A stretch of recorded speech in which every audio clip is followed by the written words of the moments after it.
Welcome to Wine Library TV. I am your host, Gary Vaynerchuk, and this, my friends, is the Thunder Show, aka the internet's most passionate wine program, and we are going to go Riesling hunting or fishing. You know, we always talk about Riesling being the big boy thing. It's not about the girls, the foo-foo, and the sugar juice, and it's misrepresented, and the dry wines are not respected enough, and then we don't do shows about them. So my boy Nico, who went on the Thunder Cruise from Germany, kind of sent me an email. He's like, you know what? Step up, baby. Do a show. So we're going to Germany, and we're going to be tasting some serious stuff. And this Keller is like insane, I've heard. So I'm dying. And we'll tell you what this little thing is. Mott, can you zoom in on this thing? Can you see the grossest gouache, as they call it? You see that? That will explain what that little thing is. So a little nerd thing for you guys to walk out into the wilderness of the wine world. But let me just remind everybody, the party, Mott. July 10th, you'll be here, right? Signing autographs, taking pictures, hugging babies, kissing folks. July 10th, make sure you're here in the store. And then the after party, the bottle thing. The Facebook RSVPs are over 100 for both, Mott. Really? So they're starting to build a little momentum. Tell your friends. Make sure you're here. Wanted to give a shout out to that. Riesling, very fascinating category. The wines are really interesting. Germany is, you know, widely considered one of the top places in the world to make this varietal. The wines are much drier than most people think, and more importantly, just have so much complexity, and there's so much to be known and so much to explore. And so we're gonna take a little bit of a tour. We're gonna start a little bit with the Hayman Lowenstein, this winemaker. You heard about this, Mott, right? Was part of the Communist Party, this whole insane story. I don't know all the details, but I know there's some communist ties to this wine a little bit, which I find interesting. And so Hayman Lowenstein, 2006 Riesling, and this is their here we go. You're gonna have a great time with this, Germany. Their Schiefer Tresen 06 Riesling Erzgerfühling. And let's see what's going on here. This wine rolls in at 27 US bones, 88 points Wine Spectator, which was a little bit surprising to a lot of people considering the quality of this producer. And so a little bit of a low score. Very golden in its color, which is interesting. Let's give it a sniffy sniff. Little peachy action coming through. A little bit, it smells a little like a balloon, like a little bit of that rubber balloon action going on. Sugarcane, which is pretty. Little hints of honey on the back end as well. So pretty intense nose. That's what a lot of these Rieslings from Germany are going to do. Aromatically, extremely interesting. Pair phenomenal with food. And normally bring a lot of acidity and excitement to the table. Let's give it a whirl.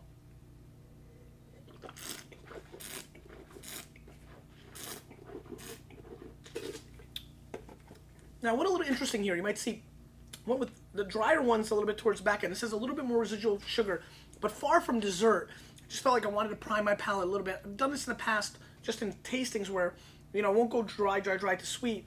You know, I will try with like a hair, like a little shoulder of sweetness, and then go into the dry wines. This has a beautiful honey component. The heat gets a little bit away from it. 13% alcohol, Moselle, a little higher than some. And I feel it a little bit. The heat is coming through a little bit on the back end, and that's maybe where the spectator saw a flaw in it. Just give it very, very old vineyard, very, very low yield. So you're talking about intense wine from this producer.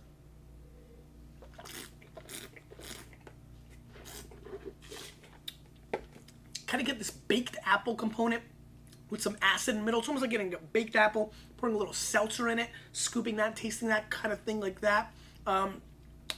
Medium to full-bodied, just, you know, not doing it for me. I was really excited about trying this wine. Peter Wygant is the importer, is an amazing importer, brings in tremendous wines. You should always look for Peter's stuff if you can find it. And this producer I've heard a lot about.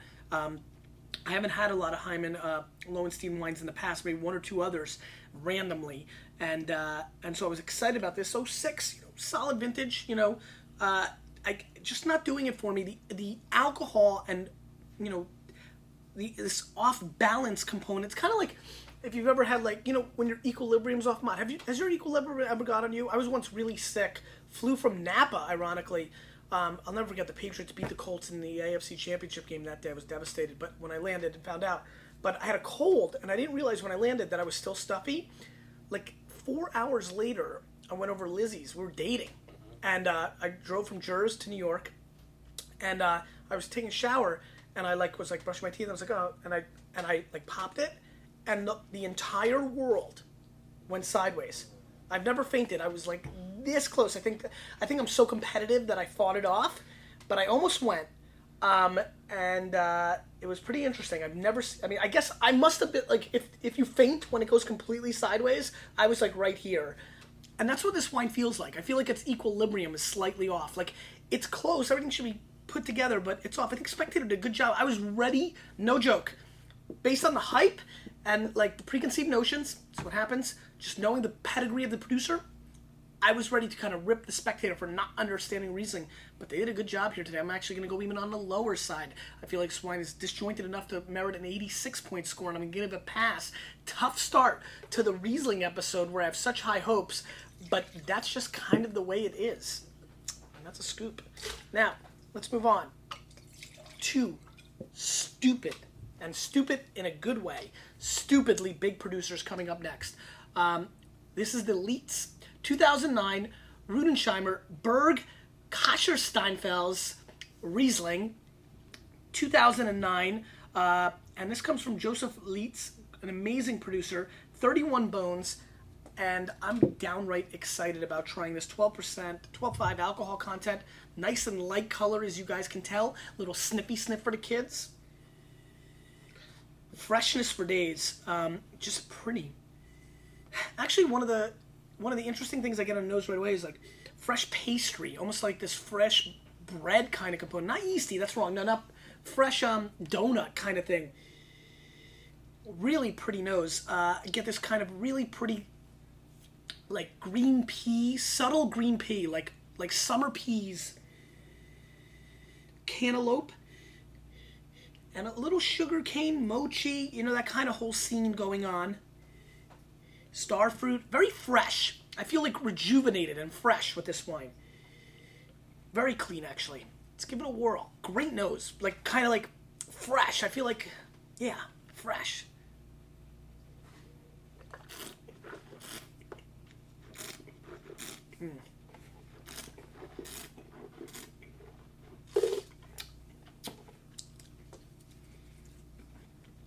This is from the Rheingau, which the Keller is as well. Let me just show you that. Come on, can you zoom in right there? And the Rheingau is just one of the top places for Riesling in the world. This is masterful. How about that for a word?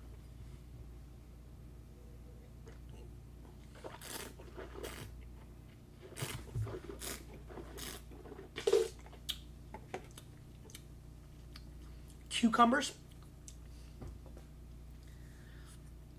What do you think you have? This Leitz is like, this Joseph Leitz is phenomenal.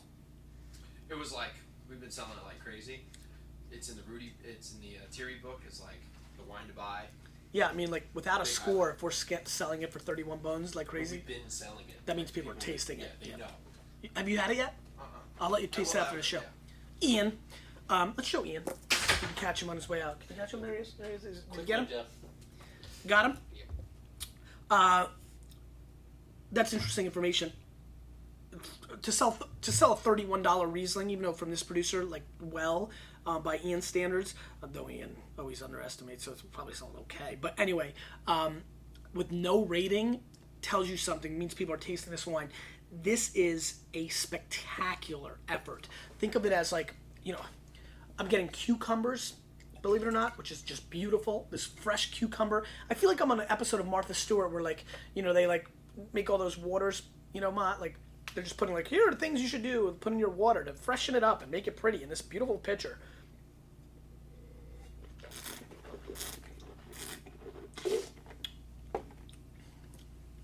Great acid, great bone dry flavors. I just love it. It's like dry cucumbers. Little hints of that English pea, summer pea thing we picked up on the nose comes through on the palate. Beautiful kiwi flavors. I mean, beautiful kiwi flavors. Green grapes, I know it's not kind of like sexy to say that, but you've watched enough shows. We're almost at 900. I don't use it as an adjective often, but it is coming through here. It's almost like a fruit salad meets a vegetable salad because there's a lettuce, pea, cucumber component, and you just had like nice fresh water from like the greatest tap well in the world. I mean, this is like, I feel like my skin's getting better drinking this wine, if that makes any sense. It's that kind of like vibe, spa-like. I feel like we should be paying $150 to like lay and have like hot rock put, like, there's something fresh, rejuvenating, rehealing like to this wine. Beautiful flavors, gorgeous flavors. I'm going to score this wine 94 plus points. I think it is fantastic. One of the better white wines I've come across in a very long time. And I just enjoy it. I want to eat it. I want to eat this wine more so than drink it. And that's always a big sign for me. 09 vintage, spectacular.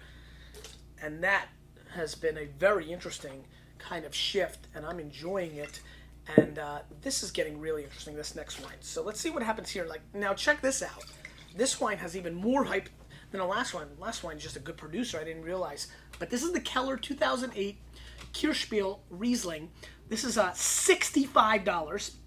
Founded in the late 1700s is this producer. This is his '08 Kirschspiel Riesling Trocken. Trocken meaning dry. Also from Rhein. No, where is it? I'm sorry, this is from Rheingau. I'm sorry, this is from, just zoom in right here. Rheinhessen. Sorry, I said they were both from Rheingau. I was wrong. So this is like an insane producer. A couple things, lots of things. First of all, 65 bones, 95 points. John Gilman, who's doing some great reviews. 92 points Shellneck. Now, Mott, zoom in right here. I really want them to see this. I know we did this already. This is called Grosses Gewachs. This is like considered the top quality wines in all of Germany. Almost like a classification that has not been recognized yet by German law, but has been a small group of top producers, kind of like VDP. Everybody's saying VDP. Check this out, Mott. VDP, no, it's not there. So VDP quality, you have to be part of this VDP, which is like Verbrand, Deutscher, Prachtekusch, this association of the top flight producers. That's what this logo is, Mott. Can you just get this right here? And that's been going on since 2002. You've got to be in business since '02. You've got to be in the VDP. Still not into law, but this is for the top wineries, and they're putting this on their bottle. It means like their #1 wine grape cluster, like top stuff. Keller is a big pusher of this program. This is their Trocken, which it means dry. By legal German law, it's a maximum of 4 grams of sugar per liter. And so, just a really, really interesting situation in Germany as they're trying to define what the first growth, and that's kind of where they're going with this one thing is, and Keller's trying to be right at the forefront. Let's see if they stand up to that. 65 bones, they're trying to charge like that for Riesling. Now, right off the bat, what's really interesting is you do get like this pickle green pea thing going on, Mott. Check this out. Green, right? Definitely. Like basil. Basil, a lot stronger, yeah. Right? So very green component, which is very much up my alley, but definitely not a super consumer thing. English peas, green, basil. Let's give it a whirl.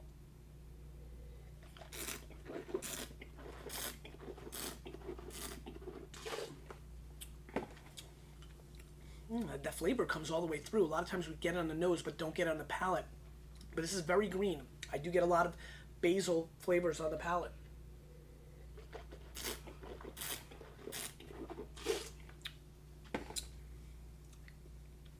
Even celery kind of flavor profile on the palate. Very complex. You get just an outrageous amount of minerality on this wine. It literally feels like you took rocks. You got one of those Willet blenders that can blend anything, crushed it down, and literally got to the core of that minerality. And I'm getting that here, almost like, not like, like flint, like flinty rocks chalkiness coming through. I get a little bit of like a green pepper component. Once again, a really intriguing kind of subtle ripe banana flavor on the back end, like green, not ripe. Green is not ripe. Ripe is when it's yellow, right? Yellow. No, sorry, non-ripe banana. So you're almost getting kind of like, could almost, if somebody said, oh, it's got a pinotage component, I could understand what they were saying, because I get this kind of like green banana flavor on the back. And it's a very interesting kind of thought-provoking wine.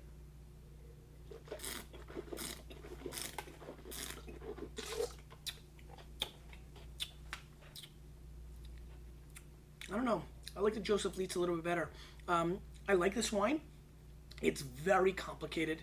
I think it's got great structure, but it doesn't totally do it for me. It's definitely missing out on the delicious factor I think a lot of people would be looking for in the States on this. I appreciate it for its massive, complex, and second and third tier flavors. As you continue to taste this, you start getting some of the melon flavors on the back end, which I think are interesting. But most of all,